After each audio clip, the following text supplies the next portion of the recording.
60,000 கன அடி நீர் திறக்கப்பட்டதுதான் வெள்ளப்பெருக்குக்கு காரணம் என எதிர்க்கட்சித் தலைவர் எடப்பாடி பழனிசாமி கூறியது பரபரப்பை ஏற்படுத்தியது. சேலம் கந்தப்பட்டி பகுதியில் தேசிய நெடுஞ்சாலையை சூழ்ந்து நின்ற மழை வெள்ளத்தால் போக்குவரத்து துண்டிக்கப்பட்ட இடத்தை அதிமுக பொதுச் செயலாளர் எடப்பாடி பழனிசாமி நேரில் வருகை தந்து பார்வையிட்டார். தொடர்ந்து செய்தியாளர்களை சந்தித்த அவர், சாத்தனூர் அணையிலிருந்து திடீரென 1,60,000 கன அடி தண்ணீரை திறந்துவிட்டனர் என்றும், எவ்வித முன் அறிவிப்புமின்றி தென்பெண்ணை ஆற்றிலிருந்தும் தண்ணீர் திறந்துவிடப்பட்டதால் தான் விழுப்புரம் கடலூர் பகுதியில் 100க்கும் மேற்பட்ட கிராமங்களில் வெள்ளம் சூழ்ந்ததாகவும் அவர் குறிப்பிட்டார். அணையிலிருந்து தண்ணீரை திறந்து விடுவதற்கு முன்னால் மக்களுக்கு எச்சரிக்கை முறையாக கொடுக்கப்பட்டிருக்க வேண்டும் என்றும், அப்போதுதான் மக்கள் பாதுகாப்பான இடங்களுக்கு சென்று இருப்பார்கள் என்றும், அரசின் அலட்சியம் காரணமாகத்தான் கரையோர மக்கள் பாதிக்கப்பட்டுள்ளதாகவும் கூறினார்.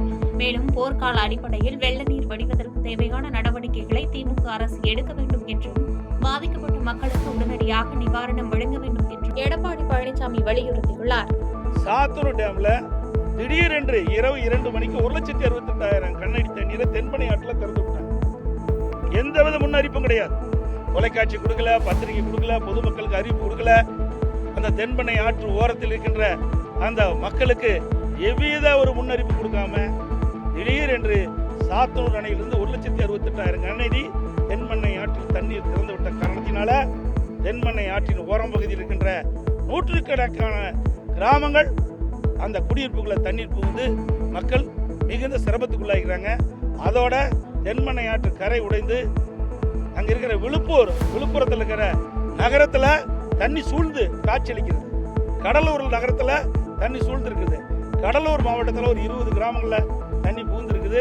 கள்ளக்குறிச்சி மாவட்டத்தில் தென்பெண்ணை ஆற்று ஓரம் கரையோரமாக இருந்த 100க்கும் மேற்பட்ட கிராமங்கள் வெள்ள நீர் சூழ்ந்திருக்குது. இதையெல்லாம் முன்னெச்சரிக்கை நடவடிக்கை எடுக்காத ஒரு திறமையற்ற முதலமைச்சர் தமிழகத்தை ஆண்டு கொண்டிருக்கிற காரணத்தில் இவ்வளவு இந்த மழையால் மக்கள் இவ்வளவு பாதிப்பு உள்ளாயிருக்கிறாங்க. பண்ருட்டியில் புயலால் பாதிக்கப்பட்டவர்களுக்கு நிவாரண உதவிகளை துணை முதலமைச்சர் உதயநிதி ஸ்டாலின் வழங்கினார். கடலூர் மாவட்டம் பண்ருட்டி அடுத்த மேல்பட்டாம்பாக்கத்தில் புயல் மழையால் பாதிக்கப்பட்டு பாதுகாப்பு மையங்களில் தங்க வைக்கப்பட்டுள்ள மக்களுக்கு அரிசி உள்ளிட்ட நிவாரணப் பொருட்களை துணை முதலமைச்சர் உதயநிதி ஸ்டாலின் வழங்கினார். அப்போது உடன் அமைச்சர்கள் MRK பன்னீர்செல்வம், CV கணேசன் மற்றும் அரசு அதிகாரிகள் உடன் இருந்தனர். தொடர்ந்து பல்வேறு பகுதிகளில் தேங்கியுள்ள மழைநீரை அகற்றி சீரான போக்குவரத்து மற்றும் பொதுமக்களின் இயல்பு வாழ்க்கை திரும்ப நடவடிக்கை எடுக்கும்படி துறை சார்ந்த அலுவலர்களுக்கு உத்தரவிட்டார்.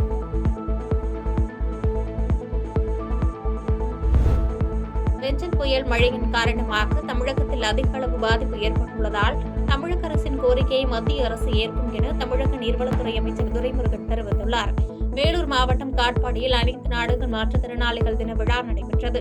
இதில் நீர்வளத்துறை அமைச்சர் துரைமுருகன் பங்கேற்று மாற்றுத்திறனாளிகளுக்கு நலத்திட்ட உதவிகளையும் மருத்துவ காப்பீடு திட்ட பயனாளிகளுக்கு அதற்கான ஆணைகளையும் வழங்கினார். பின்னர் நிகழ்ச்சியில் பேசிய அமைச்சர், சாதாரண மனிதர்களை விட மாற்றுத்திறனாளிகளுக்கு அதிகமான அறிவுத்திறன் உள்ளது என்றும், மாற்றுத்திறனாளிகளுக்கு வங்கிகள் மூலம் நிதியுதவி அளித்து தொழில் முனைவோர்களாக மாற்ற தமிழக முதலமைச்சரிடம் எடுத்துக் கூறி அதற்கான நடவடிக்கை எடுக்கப்படும் என பேசினார்.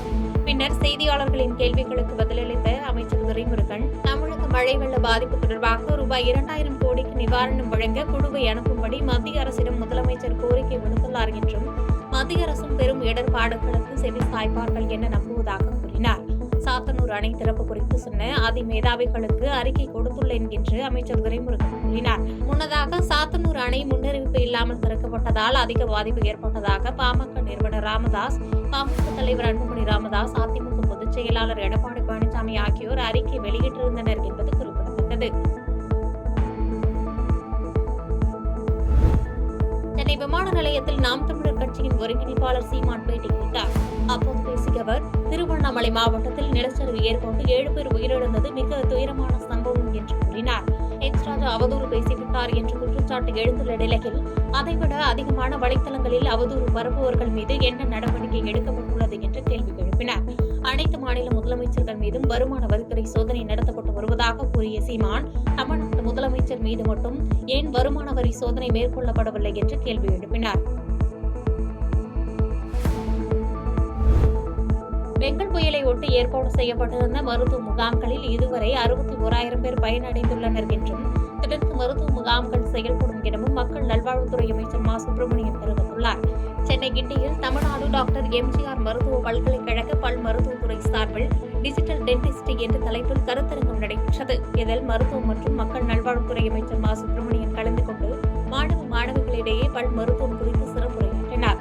பின்னர் செய்தியாளர்களை சந்தித்த அமைச்சர் மா சுப்பிரமணியன், டாக்டர் எம்ஜிஆர் பல்கலைக்கழகத்தில் மருத்துவத்துறை வாரியாக மேற்கொள்ளப்பட வேண்டிய முக்கியத்துவம் வாய்ந்த கருத்தரங்கங்கள் நடைபெற்று வருகிறது.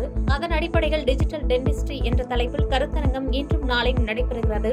அதிநவீன மருத்துவ உபகரணங்களை கையாள்வது குறித்து இன்று கலந்துரையாட உள்ளனர் என்று தெரிவித்தார். மேலும் தமிழ்நாட்டில் நேற்று நடத்தப்பட்ட மருத்துவ முகாம்களில் மட்டும் 31,000க்கும் மேற்பட்ட பயனாளிகள் பயன்பெற்றுள்ளனர் என்று கூறினார். மேலும் மருத்துவ மாணவர்கள் சேர்க்கை குளறுபடி குறித்த கேள்விக்கு தமிழ்நாட்டில் மருத்துவ மாணவர் சேர்க்கை வெளிப்படைத்தன்மையோடு சீராக நடைபெற்று வருகிறது என பதிலளித்தார்.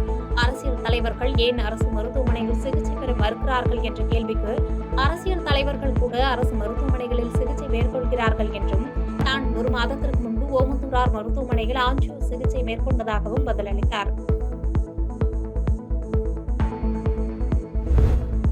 மீஞ்சூர் அருகே ஜிம்மில் உடற்பயிற்சி செய்த இளைஞர் மாரடைப்பு ஏற்பட்டு உயிரிழந்த சம்பவம் சோகத்தை ஏற்படுத்தியது. திருவள்ளூர் மாவட்டம் மீஞ்சூர் அடுத்த வள்ளூர் மின்னகரை சேர்ந்த வினோத்குமார் அங்குள்ள அனல் மின் நிலையத்தில் கடந்த 5 ஆண்டுகளாக ஒப்பந்த ஊழியராக பணியாற்றி வந்தார். தினமும் அத்திப்போட்டு பகுதியில் உள்ள ஜிம்மிற்கு சென்று உடற்பயிற்சி செய்வது வாடிக்கையாக வைத்துள்ளார்.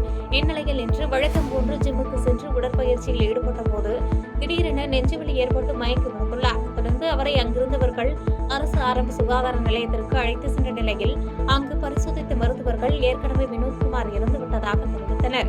இதனை அடுத்து சம்பவ இடத்திற்கு சென்ற மீஞ்சூர் போலீசார் வினோத்குமாரின் சடலத்தை கைப்பற்றி பிரேத பரிசோதனைக்காக பொன்னேரி அரசு மருத்துவமனைக்கு அனுப்பி வைத்தனர்.